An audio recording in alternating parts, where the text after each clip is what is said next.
Madame, mademoiselle, monsieur, bonsoir. Je suis très heureux de vous retrouver à notre émission La pensée et les hommes de ce soir.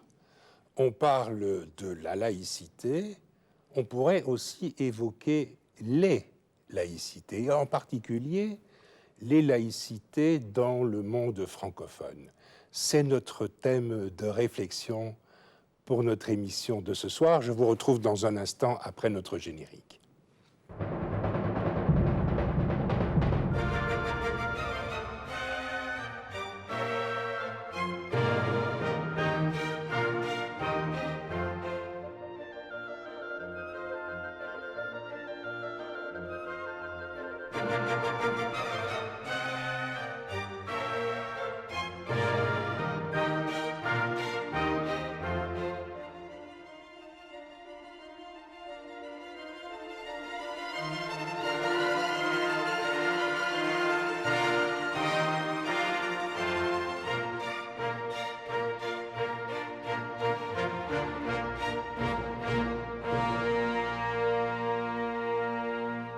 Alors pour évoquer les diverses formes que revêt la laïcité dans le monde francophone, j'ai invité ce soir le professeur Marc Mayer.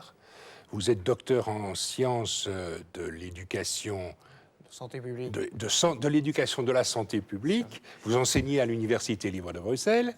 Vous avez rédigé pour les éditions Laborde dans la collection Quartier libre un ouvrage intitulé « Les laïcités en francophonie ». Alors, le titre est très clair, la couverture du livre aussi est très claire, puisqu'il y a un bonnet phrygien avec l'emblème de la République française.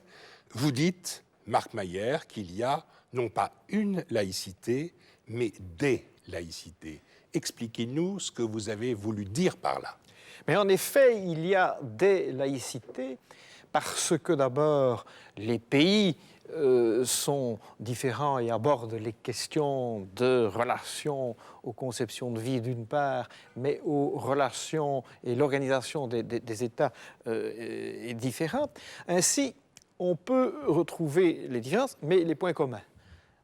Dans les différences, on a un peu l'impression que parfois, enfin je vais être un peu chauvin si vous permettez, mais que les Français sont très tièdes dans leur définition de la laïcité, alors que nous, Belges, on est beaucoup plus combatifs et que pour nous, la séparation de ce qui relève de l'Église ou des convictions religieuses, de manière générale, et ce qui relève de l'État, cette distinction est beaucoup plus ferme que celle qui prévaut, par exemple, dans la France d'aujourd'hui, où nous observons des catholiques pratiquants se revendiquer du concept de laïcité. Oui. Mais ils ont raison aussi de se revendiquer du concept de la laïcité en France, parce que la laïcité, c'est d'abord l'humanisme politique, c'est-à-dire le fait que la cité soit le lieu de neutralisation des passions individuelles, le fait que dans la société, on laisse une place aux différentes conceptions de vie. Mais la laïcité aussi, et c'est là la spécificité belge, et c'est là où on est évidemment un petit peu plus revendicatif, c'est aussi un humanisme philosophique, c'est-à-dire l'ensemble des conceptions de vie, ce que finalement on ressent, on vit et on exprime par rapport à son implication personnelle dans la vie sociale. Et donc, il y a, par rapport à cette articulation entre l'humanisme politique et l'humanisme philosophique, une spécificité bien belge. Donc, le sentiment des Belges d'être très prégnant, et les Français, eux, sont majoritairement inscrits dans l'humanisme politique. Oui, mais je verrais quand même deux différences fondamentales. Si nous observons la situation des partis politiques en France, il n'y a aucun parti politique qui se revendique d'une étiquette chrétienne, quelle qu'elle soit. Ce qui n'est pas le cas en Belgique, où du côté flamand, nous avons encore un parti ouvertement dénommé chrétien, et du côté francophone, un parti qui se dit humaniste, mais nous savons fort bien de quel bord relève cet humanisme. Ça, c'est une chose. D'autre part, nous avons en Belgique, vous le savez bien, nous avons une laïcité organisée, reconnue par l'État et même subventionnée, ce qui n'est pas du tout le cas de la laïcité dans la République française. Donc ces deux différences me paraissent marquer un petit peu les champs très différents de ce qui se passe en France. Bien sûr. D'ailleurs, les Français ne comprennent pas très bien comment est-ce possible que la laïcité soit reconnue à côté des cultes. Hein? J'ai souvent l'habitude de dire la laïcité est reconnue à côté des cultes, mais chut, il ne faut pas le dire. Ceci dit, je pense que cette situation est d'abord différente. L'histoire de la Belgique est différente, mais vous savez, c'est vrai qu'il y a des partis politiques en Belgique qui se réfèrent explicitement, et on parle surtout en Flandre, de la religion catholique, côté francophone aussi, encore qu'on fluctue, on est un petit peu plus... on a mis un peu plus d'eau dans son vin.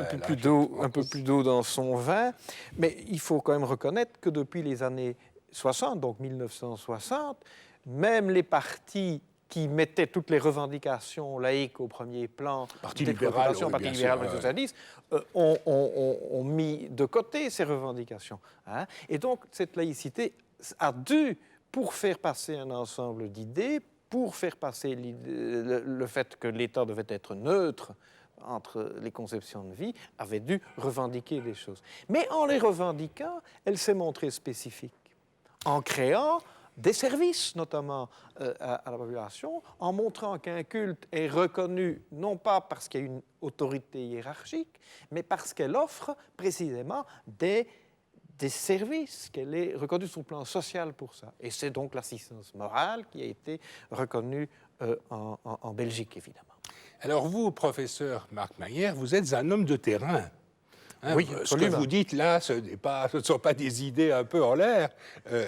Ce que vous dites procède de votre expérience quotidienne, de votre expérience sur le terrain. Absolument. Alors, si j'osais une question un peu provocatrice, quelle est pour vous la conception, la bonne conception de la laïcité? Alors d'abord, je pense qu'il n'y a pas une bonne conception de la laïcité. Je dis d'ailleurs dans mon livre aussi que l'Angleterre, dont on sait que la reine dirige la religion anglicane, il y a une place aussi pour ceux qui ne croient pas, par exemple. Entre la croyance ou la non-croyance, il y a une place aussi pour l'humanisme. Là-bas, il parle d'humanisme. Nous vivons une laïcité de terrain. Alors, moi, je veux dire que sur ma pratique de tous les jours, moi, à titre personnel, je suis conseiller laïque à l'hôpital Erasme, mais j'ai travaillé une thèse sur les besoins spirituels des patients hospitalisés. Pour moi, il y a dans les réflexions que tout un chacun se pose pourquoi nous sommes là. Et quand on vit des problèmes difficiles de la vie, évidemment, ces problèmes ressurgissent. On a plus le temps d'y penser et éventuellement de l'exprimer ou de le faire entendre. Il est clair qu'il existe une conception que moi j'appellerais adogmatique. Il ne faut pas que l'on considère que toutes les transcendances soient des transcendances verticales. Les transcendances, Luc Ferry a très bien expliqué ça dans des livres plus théoriques, hein, les transcendances sont aujourd'hui verticales. Et donc, je pense profondément que la population qui ne souhaite pas nécessairement avoir une référence avec un Dieu ou exprimer une croyance particulière, a des choses à dire et surtout a besoin d'être écoutée. Eh bien, des choses à dire, besoin d'être écouté, je renvoie à votre livre. Vous tracez des pistes. Je rappelle, professeur Marc Mayer, que vous avez écrit un ouvrage intitulé « Les laïcités en francophonie », dans lequel vous faites abondamment le témoignage de votre vécu, notamment à l'hôpital Erasme. Donc, il s'agit d'un ouvrage publié aux éditions Laborde dans la collection Quartier Libre. Je vous remercie pour votre présence à notre émission de ce soir. Madame, mademoiselle, monsieur, merci beaucoup. À bientôt et bonne nuit.